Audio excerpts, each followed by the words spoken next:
आगे बढ़ेंगे और खबर शामिल कर लेंगे मरी से। राशिद गुलफराज अब्बासी की रिपोर्ट के मुताबिक जहां पर आगा जहीर अब्बास शराजी ने कहा है कि इम्तिहानात की शफाफियत पर कोई समझौता नहीं किया जाएगा।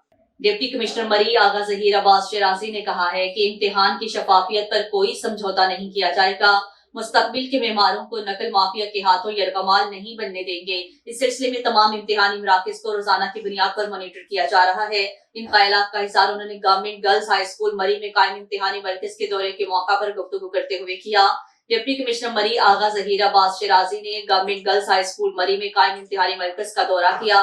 दौरे के मौका पर उन्होंने इम्तिहानी अमल का तफसीली जायजा लिया। उन्होंने इम्तिहानी अमले और तालिबात की हाजिरी शामिल इम्तिहानात, उम्मीदवारों के रोल नंबर स्लिप्स, रोशनी के इंतजाम और सिक्योरिटी इंतजाम का तफसीली जायजा लिया।